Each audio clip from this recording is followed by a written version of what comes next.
श्री माताजी. आपण सर्वजण क्षमाताईंच्या प्रतिमेकडे पाहूयात आणि नमस्कार करूया. आपले दोन्ही हात मांडीवर. आपलं संपूर्ण लक्ष, आपलं संपूर्ण अटेन्शन आपल्या दोन्ही हातांच्या तळव्यांमध्ये. परमपूज्य श्री माताजी, आपणच साक्षात श्री आदिशक्ती आहात. आपल्या परमकृपेत आम्हा सर्व सहयोगी बंधू भगिनींना आपल्या निर्मल चरणी ध्यान करण्याची अनुमती प्रदान करा. परमपूज्य श्री माताजी, आपल्या परमकृपेत कृपा करून आम्हाला संतुलन प्रदान करा. आता आपण सावकाशपणे डोळे मिटूयात.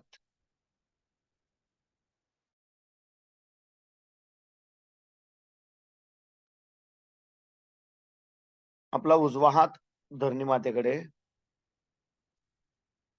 आपलं संपूर्ण अटेन्शन डाव्या हाताच्या तळव्यापासून सहस्त्रार आणि सहस्रारापासून उजव्या हाताच्या तळव्याकडे 7 वेळा नेऊयात सावकाशपणे.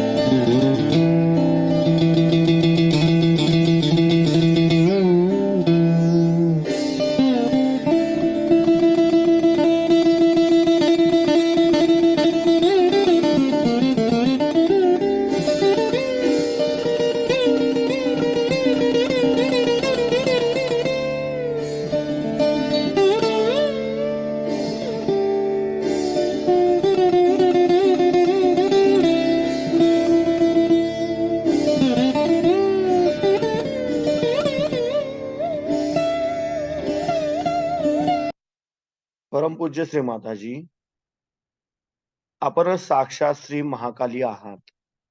आपल्या परमकृपेत कृपा करून आमच्या डाव्या बाजूतील सर्व दोष, सर्व बाधा, आमच्या इडानाडीवरील तमोगुणांचे सर्व दोष व भूतकाळातील सर्व विचार हे या उजव्या हाताद्वारे कृपा करून आपण ह्या धरणी मातेमध्ये समर्पित करून घ्या व आमची डावी बाजू संतुलनात आणा. आमची इच्छाशक्ती शुद्ध व निर्मल बनवा, जागृत बनवा.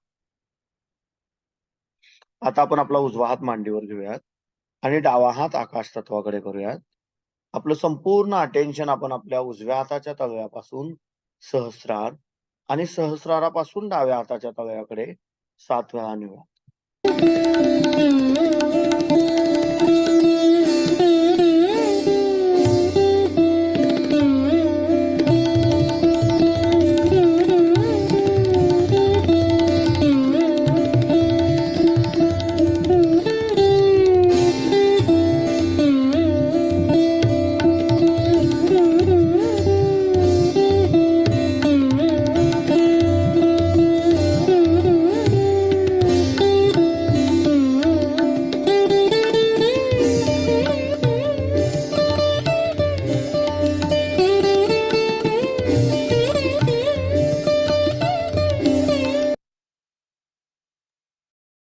परमपूज्य श्री माताजी, आपण साक्षात श्री हनुमानजी आहात. आपल्या परमकृपेत कृपा करून आमच्या उजव्या बाजूतील पिंगला नाडीवरील रजोगुणांचे सर्व दोष, भविष्यकाळातील सर्व विचार व आमची क्रियाशक्ती शुद्ध व निर्मळ होण्याच्या आड येणाऱ्या सर्व बाधा हे या डाव्या हाताद्वारे आकाश तत्वामध्ये समर्पित करून घ्या व कृपा करून आमची उजवी बाजू संतुलनात आणा. आता आपण आपले दोन्ही हात मांडीवर ठेवायचे आहेत. आपलं संपूर्ण अटेन्शन आपल्या दोन्ही हाताच्या तळव्यांमध्ये.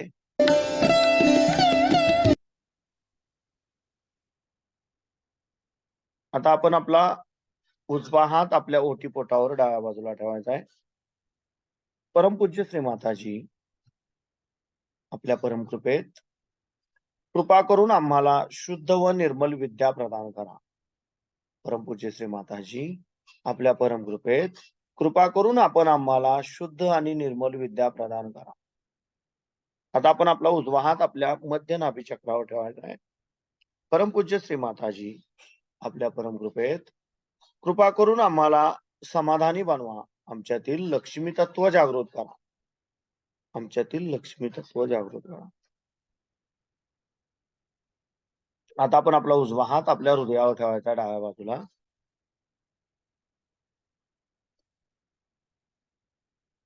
परमपूज्य श्री माताजी, आपल्या परमकृपेत मी केवळ एक शुद्ध आत्मा आहे. परमपूज्य श्री माताजी, आपल्या परमकृपेत मी मन नाही, बुद्धी नाही, शरीर नाही, अहंकार नाही. मी केवळ एक शुद्ध आत्मा आहे. मी केवळ एक शुद्ध आत्मा आहे. कृपा करून आपण आमच्या हृदयामध्ये विराजमान व्हा. आता आपण आपला उजवा हात आपल्या लेफ्ट चक्रावर आपल्या मानेवर डाव्या बाजूला. परमपूज्य श्री माताजी, आपल्या परमकृपेत मी निर्दोष आहे. मी निर्दोष आहे. मी निर्दोष आहे. आता आपण आपला उजवा हात आपल्या कपाळावर दाबून आपण डोकं दुखताना दाबतो तसा. परमपूज्य श्री माताजी, आपल्या परमकृपेत मी माझ्या सहित सर्वांना अगदी हृदयापासून क्षमा करतो. माझ्या मनात कुणाबद्दलही राग नाही. मी माझ्या सहित सर्वांना अगदी हृदयापासून क्षमा करतो. आता आपण आपल्या उजव्या हाताचा तळवा आपल्या टाळूभागावर घट्ट दाबून धरायचा आहे आणि जागच्या जागी गोलाकार क्लॉकवाईज 7 वेळा फिरवायचा. मसाज करायचा.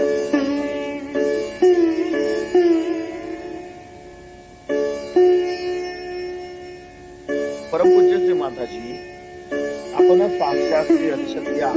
आपल्या परमकृपेत कृपा करून आपण आमची कुंडलिनी शक्ती जागृत करा. कृपा करून आम्हाला आमचा आत्मसाक्षात्कार प्रदान करा. आम्हाला परमेश्वरी प्रेमशक्तीशी एकरूप करा. आपण आपले दोन्ही हात मांडीवर ठेवायचे आहेत. आपलं संपूर्ण लक्ष दोन्ही हाताच्या तळव्यांमध्ये आणि आपल्या टाळूभागामध्ये ठेवून त्याच अवस्थेमध्ये शांत बसायचं आहे आणि श्रीमाताईंची अमृतवाणी कळली.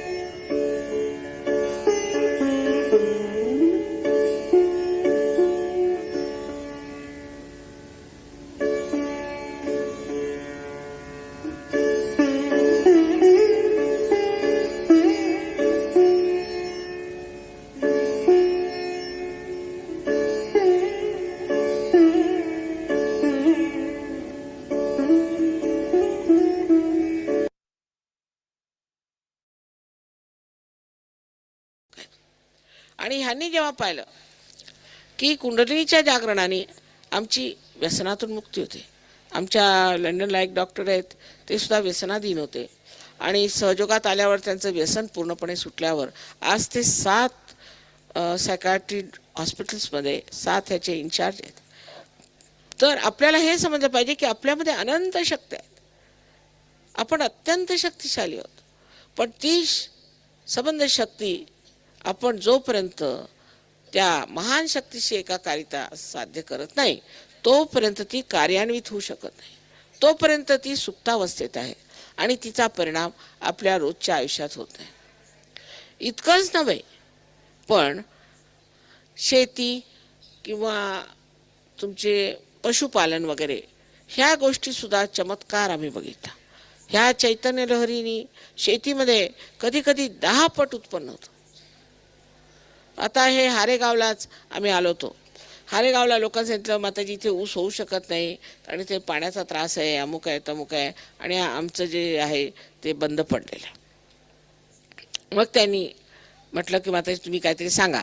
तर मी त्यांना म्हटलं बरं. त्यांनी माझ्यापासून चैतन्यमय असं पाणी घेतलं आणि ते जाऊन त्या ह्याच्यात टाकलं. तुमचं जे इथे कॅनॉल आहे त्या कॅनॉलमध्ये टाकलं. त्यामुळे ह्या वर्षी बघा कितीतरी ऊस आला, कितीतरी प्रमाणात आला. एकदम इतका ऊस आला, त्यांना आश्चर्य वाटलं की ऊस नव्हता म्हणून आमची फॅक्टरी बंद पडली. 4 फॅक्टरीपैकी 2 फॅक्टऱ्या अगदी बंद पडल्या.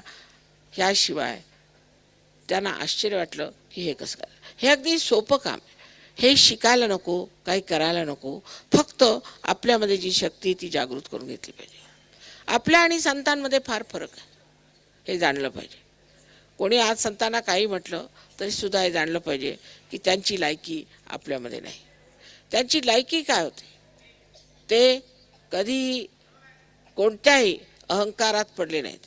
त्यांनी कधी चोऱ्या माऱ्या केल्या नाहीत, त्यांनी पैसे खाल्ले नाहीत, कणाचा दुष्टावा केला नाही, कुणाला त्रासवलं नाही. ज्यांना त्यांनी छळलं, ज्या ज्या लोकांनी त्यांचा छळ केला त्यांना सुद्धा त्यांनी क्षमा केली. असे ते उदार चरित्र फार मोठे झाले. त्याला कारण त्यांचा संबंध त्या महान शक्तीशी होता. आणि त्या महान शक्तीशी असल्यामुळे ही जी शांती, त्यापेक्षाही आपण म्हणू की हा जो आनंद आहे, त्या आनंदाच्या डोहात असल्यामुळे त्यांना हे सगळं क्षुल्लक वाटायचं. जसे काही मच्छर बिच्छर फिरतात किंवा किडे मकोडे इकडून तिकडून येतात, तसंच त्यांना वाटलं की हे काय किडे मुंग्यासारखे हे लोक वागतायत, ह्याच्यात काय अर्थ नाही. कारण ते इतके मोठे होते. ते म्हटलंय तुकारामाने की अणुरेणुहिनी तोट, तुका आकाश आहे एवढा. जरी तो अणुरेणूसारखा दिसत असला तरी तो आकाश आहे एवढा. हे लोक खोटं बोलत नसत. त्यांनीच परमेश्वराबद्दल इतकं सांगून ठेवलेलं आहे. मग आपण त्यांचं काय ऐकू नये? त्यांनी आपलं काय बिघडवलंय ते त्यांचं ऐकू नये. पण आपण अशा लोकांची भाषणं ऐकत बसतो जे अत्यंत दांभिक, खोटे, पैसे खाऊ, वाटेल ते धंदे करणारे पापकर्मी आहेत. त्या लोकांपासून ऐकण्यापेक्षा संतांनी काय सांगितलं ते ऐकलं पाहिजे. आता ज्ञानेश्वरांनी इतक्या लहान वयामध्ये ज्ञानेश्वरी लिहिली. शक्य नाही, कोणी लिहू शकत नाही. 23 वर्षाच्या वयात इतकं सुंदर त्याचं निरूपण केलं.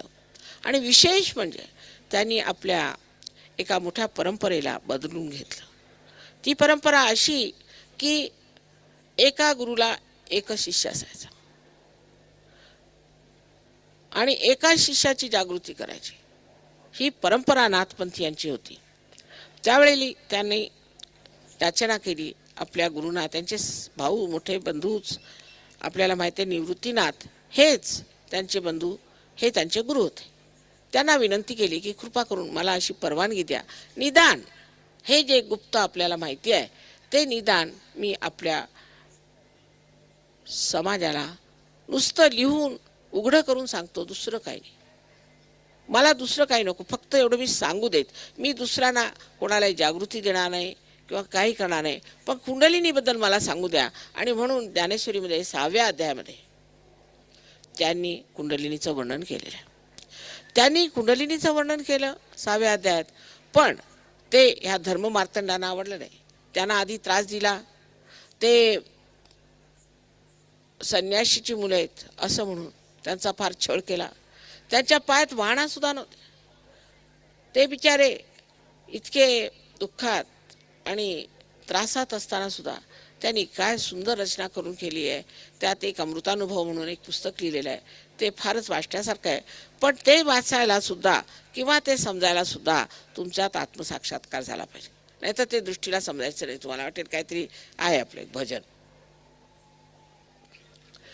तर असे जे मोठे आपल्या इथे 12व्या शतकामध्ये श्री ज्ञानेश्वर झाले, त्यांनी फार मोठी कामगिरी केली माझ्या मते. कारण त्यांनी समाजाला हे उघडं करून सांगितलं. आज त्यांनी जे उघडं करून सांगितलं आहे त्याचा साक्षात घेण्याची वेळ आलेली. त्याचा साक्षात घेतला पाहिजे. आणि तो एक दुसऱ्याला, एक दोन माणसांना नाही, पण सगळ्यांना होऊ शकतो. अहो, रशियासारख्या देशात जिथे त्याने गणपतीचा ग ऐकला नव्हता, ह्या लोकांना गणपतीचा ग कुठे माहीत होता. ज्यांना देवाचं नाव माहीत होतं असे 16-16 हजार लोक आमच्या प्रोग्रामला येतात. आपल्याला आश्चर्य वाटेल की तिथे स्टेडियममध्येच प्रोग्राम होतो. 16,000, 14,000च्या कमी लोक येत नाहीत. आणखी सगळेच्या सगळे पार होतात. असे देश तिथे जे आहेत, सगळे अशा प्रकारचे देश, त्या सर्व देशात मी गेलेली आहे. आणि त्या सर्व देशांमध्ये मला आश्चर्य वाटलं की हजारोनी लोक येतात. आणि जर समजा एखाद्या 5-6 हजार ह्याच्या हॉलमध्ये आम्ही प्रोग्राम घेतला तर खिडकीतून चढून खिडकीत लोंबून इतकी त्यांना उत्कंठा. म्हणजे त्यांच्यामध्ये हे आलं कसं? आपल्याकडे देवधर्म म्हणून जे काही आहे त्याच्यामध्ये खोटेपणा पुष्कळ आले, दांभिक लोक पुष्कळ आले, अंधश्रद्धा आलेली आहे, नसत्या गोष्टी आपल्या डोक्यात भरलेल्या आहेत. आणि ह्या गोष्टींमुळे आपल्यामध्ये एक पडदा आहे. मला वाटतं ते अगदी म्हणजे जसं काय स्वच्छशी पाटी आहे, अगदी स्वच्छ लोक, त्यांना देव धर्म वगैरे काही माहीत नाही. बरं आहे, कारण ज्यांना माहीत आहे त्यांना हा कोणता तरी गुरु ठेवलेला आहे, नाहीतर काहीतरी आम्ही आता मी सप्ताह, अमका तमका, हे सगळं चालू असतं. हे नुसतं व्यर्थ आपलं आयुष्य घालवणं आहे. कुणी सांगितलं होतं सप्ताह करा म्हणून? फक्त एवढं म्हटलं होतं की तुम्ही देवाचं नाव घ्या. त्याचा अर्थ असा नाही की 1,00,000 तुम्ही देवाचं नाव घ्यायचं. देवाचं नाव एवढ्यासाठी घ्यायचं की देवाची आठवण राहिली पाहिजे. पण इकडे देवाचं नाव घ्यायचं आणि तिकडे दारू प्यायची, याला काय अर्थ आहे? जर धर्म तुमच्यामध्ये मुरलाच नाही, तुमच्यात उतरलेला नाही, तर अशा धर्माला तरी काय अर्थ आहे? तेव्हा ही अंधश्रद्धा आपल्यामध्ये, आणि अशा रीतीने अनेक लोकांनी तरतरीने आपल्याला असं सांगून की आपण पापी आहात, आपण हे चुकलंय ते चुकलंय, म्हणजे इतकं मिंध करून टाकलेलं आहे की मनुष्याला असं वाटतं की असं जर आम्ही केलं नाही तर आमचं पुढचा जन्म कसा होणार, आमचं कसं काय होणार, ह्या भीतीने सुद्धा माणसं वाटेल ते करतात. मग ह्या भामट्या लोकांना आपण पैसे देतो. पैशाचा आणि परमेश्वराचा काय संबंध असेल सांगा बरं? त्याला काय माहिती आहे का परमेश्वराला पैसे काय असतात? त्याला काय बँका माहिती आहेत का? त्याला काही समजतं का ह्या गोष्टीचं? अहो, ज्याला ह्याचं काही ज्ञान नाही त्याला कशाला तुम्ही पैसे देता? लोकांना समजतच नाही. मी म्हटलं की जिवंत क्रिया आहे ही पृथ्वी, हिला आपण काय पैसे देतो का? ही एवढं जिवंत कार्य करते, तिला समजतं का काही? तिला जर पैसे दिले तर? आता आम्ही कुठे गेलो की लोक पैसे द्यायला येतात, आधी सवय झालेली. एका बाईला म्हटलं की तिने 5 पैसे दिले. म्हटलं बाबा आम्ही पैसे घेतले, मग 25 पैसे तरी घ्या. म्हणजे डोक्यातनं जातच नाही की पैसे घेतल्याशिवाय परमेश्वर कसा तुम्हाला प्रसन्न होणार. ही इतकी अज्ञान आपल्यामध्ये आहे आणि त्या अज्ञानामध्ये आपण वाहवत चाललोय. आणि लोक म्हणतातच की इतके पैसे घाला तर आम्ही तुमच्या पितरांसाठी असं करू, इतके पैसे तुम्ही जर दिले तर असं होईल, गाईला तुम्ही आम्हाला अर्पण करा तर गाईचं दूध तुमच्या पितरांना जाईल. जसं काय ह्यांच्याजवळ नवीन काहीतरी पोस्ट करण्याची काहीतरी व्यवस्था असेल. आपण आपलं डोकं सुद्धा लढवत नाही की असं कसं होऊ शकतं. पण कुंडलिनी ही आहे, त्याबद्दल मात्र शंका करण्याची काही गोष्ट नाही. कारण कुंडलिनी ही आहे आणि ती ब्रह्मरंध्रातनं जेव्हा भेदन करते तेव्हा तुम्हाला जाणवेल की तुमच्या डोक्यातून थंड थंड अशा लहरी येतील. बरं, ह्याच्याबद्दल आदिशंकराचार्यांनी म्हटलेलं आहे, मोहम्मद साहेबांनी म्हटलेलं आहे, ख्रिस्तानी म्हटलं आहे, सगळ्यांनी सांगितलंय की तुम्ही आत्मसाक्षात्कार घेतला पाहिजे. ते गेलं एकीकडे आणि आपण भांडतच बसलो आपापसात. हे जे मोठमोठाले संत साधू झाले, मोठमोठाले जे अवतरणं झाली, ही सर्व एका झाडावर आलेली फुलं आहेत वेगळ्या वेगळ्याच वेळेवर.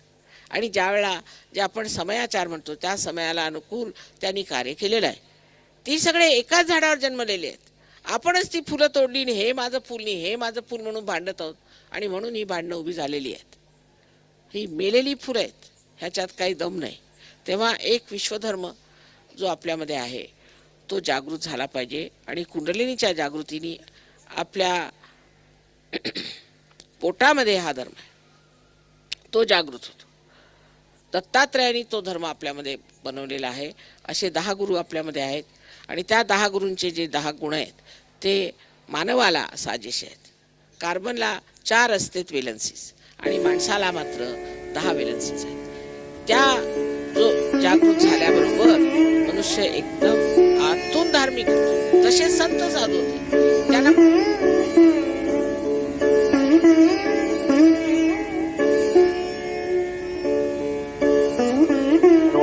डोळे उघडायचे आहेत आणि शिवनाईच्या प्रतिमेकडे पाहून